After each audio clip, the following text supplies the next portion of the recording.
Yo, what's up? What's up? It's your man Royce the 5'9". What's up, y'all? I'm DJ Premier. We are PRhyme. Yes, you're checking out hardknocktv, y'all.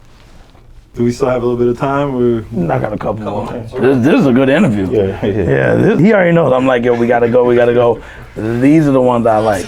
Used to rap about death, now I'm only concerned to live. I value relationships still, I keep it competitive. Nowadays, chances are that if you see me throw the match, it ain't to lose the fight, it's to walk away from a burning bridge. Royce, you have a line in Courtesy where you say, I used to rap about death, now my main concern is to live, or something of that. What caused you to change your perspective? Just everything, everything that's happening around me. Things just started. I felt like it was a dark cloud over my head for a long time. So, when I was rapping about death, I was just rhyming about things that were imminent. Stuff that was happening around that time. It was just a dark time for me. And then, things just started to kind of pick up for me. A lot of the beef started to die down, started to get squashed. I started to, make up with the wife. I even may have slowed down drinking a little bit around that time. Yeah. Then I sped back up with that. But now you're sober. Yeah. But my perspective just changes based off of what's happening. And it was a natural progression for me. It was a natural evolution. Nobody stays in a dark place for a long time, for a long enough time to survive it. The kind of dark place that I was in, I think lengthy periods of time in that kind of place, I end up one or two places. So for me to make it out of that and not have done serious jail time and to still be living, it's a blessing. I can't control it, can't hold it, it's so nuts. Hustle hard in any hustle that you pick. I respect that. It should always be about the youth culture, but how do we also grow? I mean, I'm 35. I'm not necessarily trying to listen to what I was listening to when I was 18. I want to hear something that's a little bit more relevant to my life. How do we find that balance in hip hop? Keep up with what's out, but you can't abandon what you grew up with when you were young because it follows you. I'm 48 now, and I was 19 when I started. You remember what Manifest sounded like, and now at 48, you're hearing me do PRhyme. And I'm still sounding like Premier, even though I've, like gurus say, I've updated my formula. And I can still do a Manifest style record. It's just that era has been laid. It never gets old. When you play Manifest, it still feels good when you hear it. If you hear I'm working with Nas tomorrow, you're gonna be like, oh, good, because before hearing it, it should be good, because that's just what it's gonna be. When you hear me and Royce together, you're like, oh, it's automatic. Same thing with me. There's an expectation that I place on all artists. If I get a new Outkast album, it better be good. I don't expect them to give me a disappointment because they're on the level of greatness. If I get a new Run DMC album, it's got to be as good as all their past stuff because they gave us greatness. So there's no excuse for any artist that grows older to give you more shit that's not on the level of what made you love them, because it's their responsibility to still make it hot. That's why I place that much pressure on myself when I create. It's a natural progression too. It's layers. It's layers to everything. Like you watch boxing or any other art form, and you watch Roy Jones his whole career. You grew up with him. You watched him his whole career. You watched him knocking people out. You watched when his reflexes started to fade a little bit, and then eventually he started commentating. He's still of the culture. Mm-hmm. He's just taking steps. And that's basically the same thing that happens in hip hop.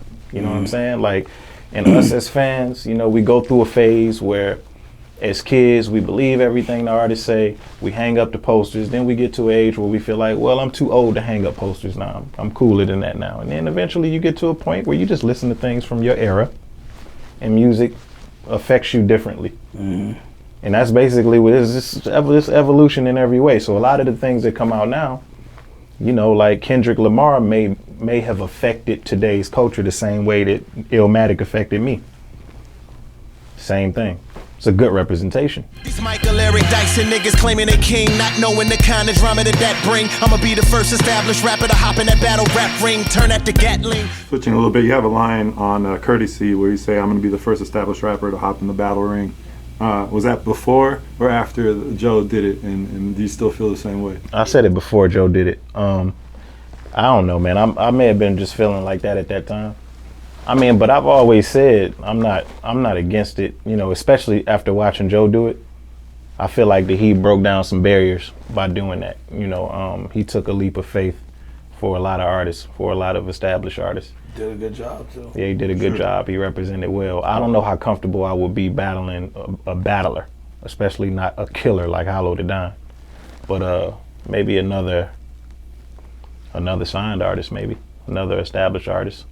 Somebody where the playing field is a little more level. Somebody that doesn't have such an obvious advantage.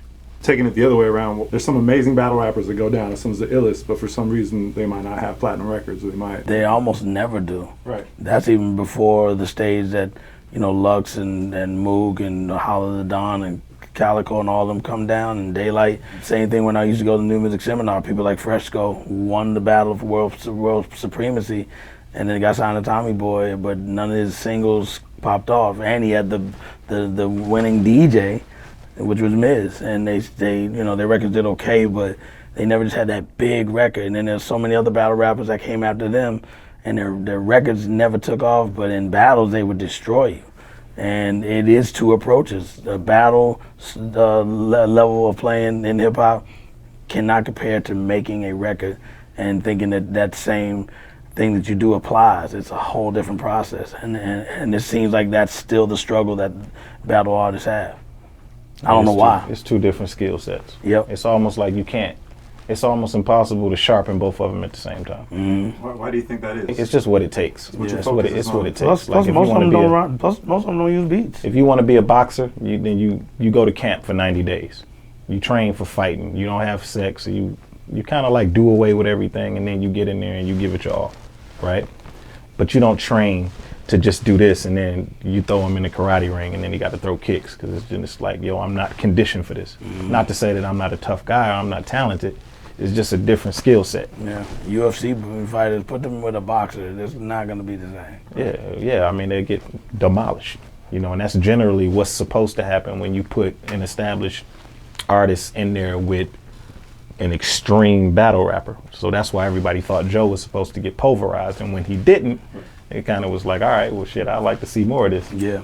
So it's interesting. For sure. You actually also brought up another interesting point. Now battles seem to be going more the acapella route instead of the beat side. Why do you think that is? And do you guys have a preference where you'd like to see it go? Or? Just a new flavor of keeping hip hop alive in some type of capacity that makes it draw attention. I love going. I used to go to Fight Club all the time and just be in a corner where people wouldn't even know I was there, because it was dark enough to be in there and just watch, because I wanted to check it out, but without being bothered. I just really wanted to see what's this all about, because everybody like, oh, you going to Fight Club? And it was like a thing, like yo, you know, they got one Thursday, and it was almost like a whisper that you're not supposed to tell nobody unless you're down. I'm down, so that's just like you said, it's another platform, and acapella is really the better way to enjoy it, you know, because you know, with the beat, sometimes the beat actually can get in your way. That's why when I do my Bars in the Booth series on my Premiere Was Here site, I always make the beat very simple. I'm not there to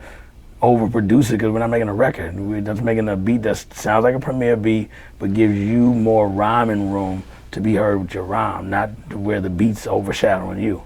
So I keep it real basic. Talk to who stepped up in this rap game and seen acting fool.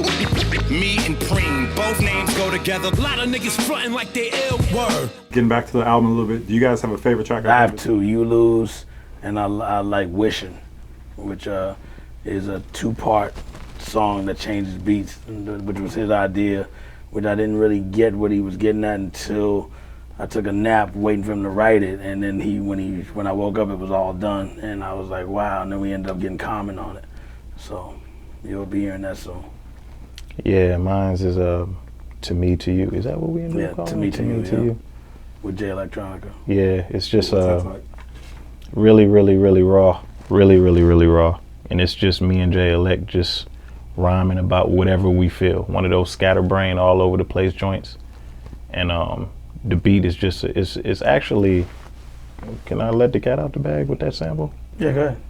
It's actually a sample. The whole album has, it's actually, has all the samples to show what we use, just so people will go and yeah, reference it. it's the same, When the Common it's used. the same sample, the Adrian Young sample that Common used on his last album that we Nobody didn't even Smiling. know. We didn't even know. Mhm. But I thought that was an ill correlation, considering that we I worked for Common for the first time on this album, finally, not on that song, but that was like a bucket list moment for me too. And so was Jay Elect. So it's just the way that song feels. Like I even started out like, yo, you been away all this time. You know, I always wondered like, how you gonna come back with this one? I'm just curious. And I like, yo, the same way I always did, not giving a fuck. And then I just started rapping. Yeah.